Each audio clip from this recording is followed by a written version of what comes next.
अस्सलामुअलैकुम स्टूडेंट्स, कैसे हैं आप सब।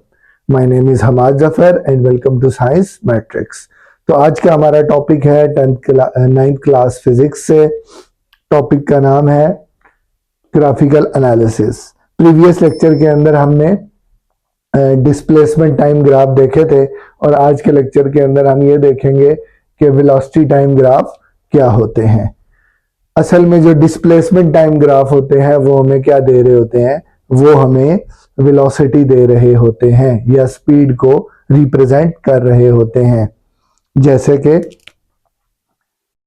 Velocity equal to displacement by time, इसी तरह acceleration equal to velocity by time. इसका मतलब आज के लेक्चर के अंदर हम ये देखेंगे कि वेलोसिटी कैसे चेंज हो रही है टाइम के हिसाब से और हम उसे कैसे मैप कर सकते हैं। तो असल में हम वेलोसिटी टाइम ग्राफ के अंदर मैप किस चीज को, ग्राफ किस चीज को कर रहे होंगे, एक्सेलरेशन को। तो इसके हमारे पास कुछ ग्राफ्स हैं। सबसे पहले हम जो ग्राफ ड्रॉ करेंगे वो होगा कांस्टेंट वेलोसिटी का।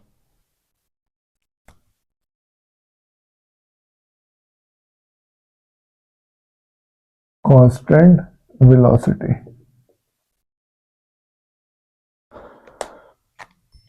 ग्राफ बना लेते हैं जी।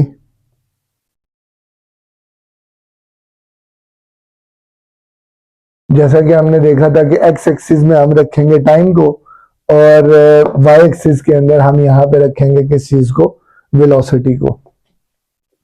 वेलोसिटी का यूनिट होता है मीटर बाय सेकंड और टाइम का यूनिट होता है सेकंड। ये जीरो आ गया। इसी तरह यहां पे हम क्या लिखेंगे, 2, 4, 6, 8, 10। इसी तरह हम ऊपर क्या लिखेंगे, 1, 2, 3, 4, 5। ये इधर चेंज हो रहा है इस तरह से और ये इस तरफ चेंज हो रहा है। अब कांस्टेंट वेलोसिटी असल में हमें दे क्या रही है, वेलोसिटी में अगर चेंज नहीं आ रहा तो एक्सेलरेशन होगी।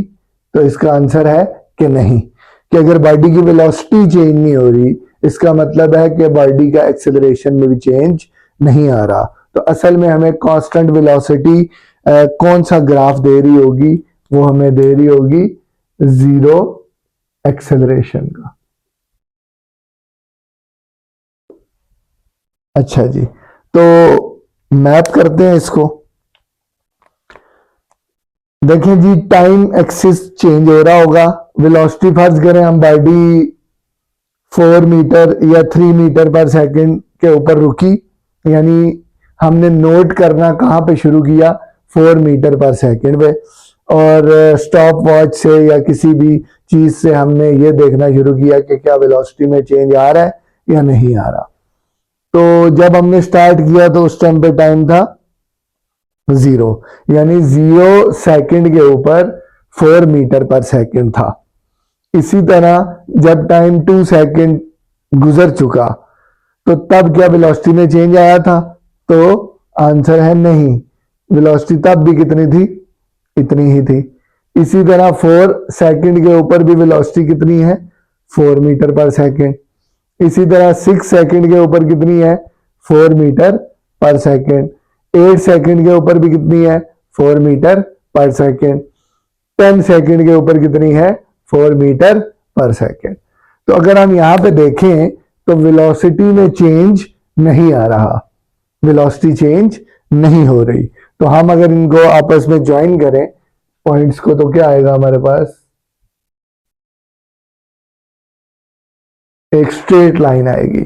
और स्ट्रेट लाइन किसके पैरेलल है, अगर हम देखें तो टाइम एक्सिस के पैरेलल है। तो हम क्या लिख सकते हैं कि स्ट्रेट लाइन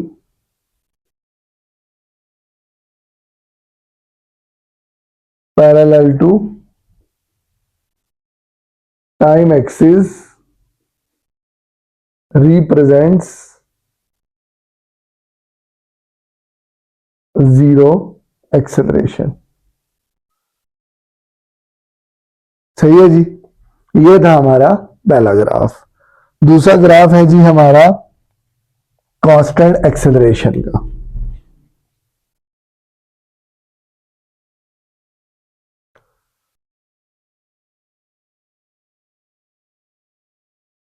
कांस्टेंट एक्सेलरेशन,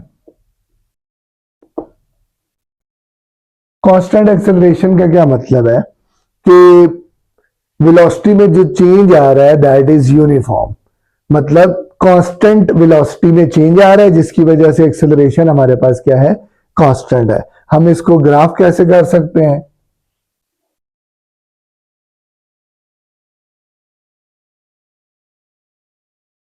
ये 0 है, 1 2 3 4 5 6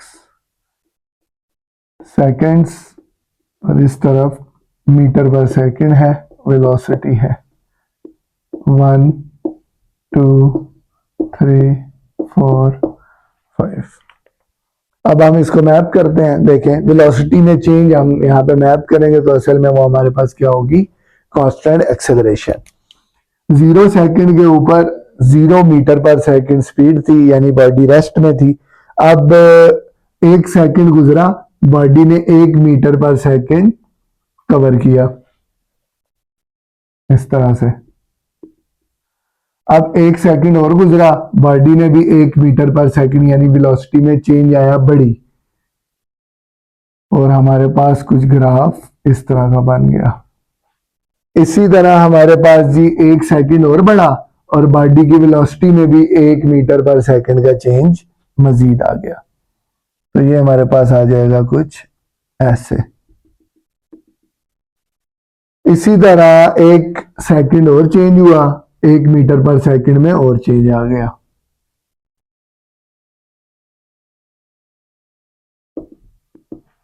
तो अगर हम इन सब को ज्वाइन कर दें तो हमारे पास क्या आ जाएगा, एक स्ट्रेट लाइन आ जाएगी।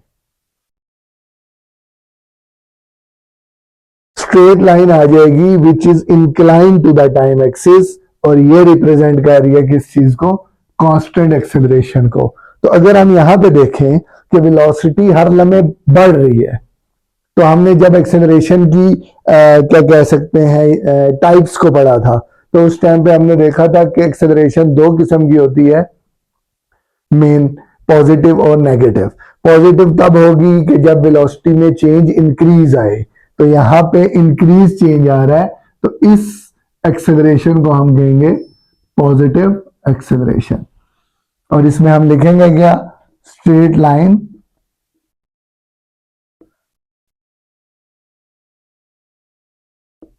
inclined to the time axis represents constant acceleration, और वो भी कौन सी, पॉजिटिव। ये थे जी आपके दो। इसी तरह हमने तीसरे नंबर पे देखना है कांस्टेंट एक्सेलरेशन का, लेकिन उसमें डिक्रीज हो रहा होगा। तो इसको मिटा देता हूं।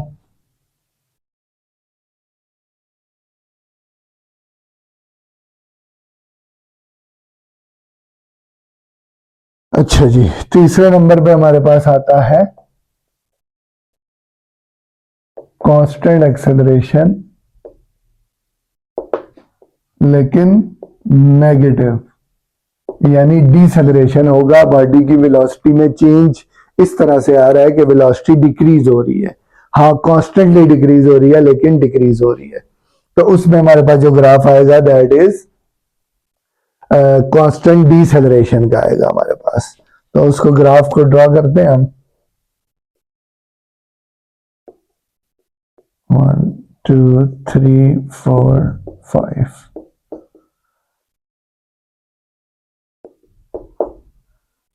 1 2 3 4 5। अब बॉडी पहले तेज थी, यानी बॉडी की वेलोसिटी ज्यादा थी, और ज्यादा कितनी थी, 5 मीटर पर सेकंड 0 सेकंड के ऊपर। अब हमने ऑब्जर्व करना शुरू किया स्टॉप वॉच से या किसी भी, चीज से, घड़ी से, कि हम क्या कर सकें, इसको ये चेक कर सकें कि वेलोसिटी में चेंज कैसा आ रहा है। तो आफ्टर 1 सेकेंड, 1 सेकेंड जब गुजरा तो बॉडी की वेलोसिटी चेंज होकर कितनी हो गई, 4 मीटर पर सेकेंड। इसी तरह 1 सेकेंड और गुजरा, बॉडी की वेलोसिटी में और डिक्रीज आया, और वो कितना आया, यानी कि 3 मीटर पर सेकेंड हुई। 1 सेकेंड और गुजरा तो बॉडी की वेलोसिटी और डिक्रीज हुई 1 मीटर पर सेकेंड, यानी 2 मीटर पर सेकेंड हो गई। इसी तरह 1 सेकेंड और गुजरा, बॉडी की वेलोसिटी 1 मीटर और पर सेकेंड कम हो गई। इसी तरह 1 सेकेंड और गुजरा, यानी 5 सेकेंड हुए, बॉडी की वेलोसिटी बिल्कुल 0 हो गई, बॉडी रेस्ट पोजीशन में आ गई। तो हम अगर इसको मैप करें तो क्या होगा, हमारे पास एक स्ट्रेट लाइन आएगी डिक्लाइन में, और जो रिप्रेजेंट करेगी एक्सेलरेशन को तो है, यानी कांस्टेंट एक्सेलरेशन तो है, लेकिन यहाँ पे एक्सेलरेशन नहीं है, डीसेलरेशन है। इसको हम रिटार्डेशन भी कहते हैं, रिटार्डेशन या डीसेलरेशन भी कह सकते हैं। एक्सेलरेशन का हमारे पास ग्राफ कहां पे है, जो कि स्ट्रेट लाइन है, जो कि इंक्लाइंड है टू द टाइम एक्सिस, और यहाँ पे भी ये डिक्लाइन हो रहा है टू द टाइम एक्सिस, और ये शो कर रही है आपकी रिटार्डेशन को। सही है जी। इसी तरह हमारे पास एक चौथे नंबर पे ग्राफ आता है, दैट इज वेरिएबल एक्सेलरेशन का या नॉन यूनिफॉर्म एक्सेलरेशन का। तो उसको हम कैसे ग्राफ कर सकते हैं वो भी देख लें।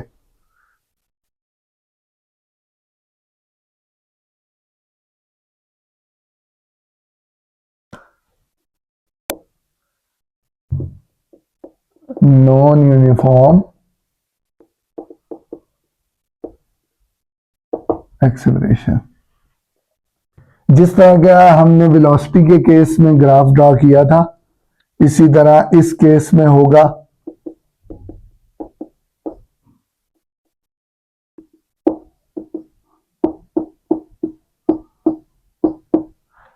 मैंने आपको वहां पे ही बताया था कि अगर ग्राफ कर्व्ड होगा, चाहे वो कर्व्ड इस फॉर्म में हो, चाहे वो कर्व्ड इस फॉर्म में हो, चाहे वो इस तरह की किसी फॉर्म में हो, तो इस तरह के जो भी ग्राफ होंगे that are of non uniform acceleration, मतलब वेलोसिटी में चेंज इरेगुलर आ रहा है, वेरिएबल वेलोसिटी में चेंज आएगा, तो आपके पास नॉन यूनिफॉर्म एक्सेलरेशन होगी, और इसका ग्राफ हमारे पास कर्व्ड होगा, चाहे वो ऊपर की तरफ कर्व्ड हो, चाहे नीचे की तरफ कर्व्ड हो।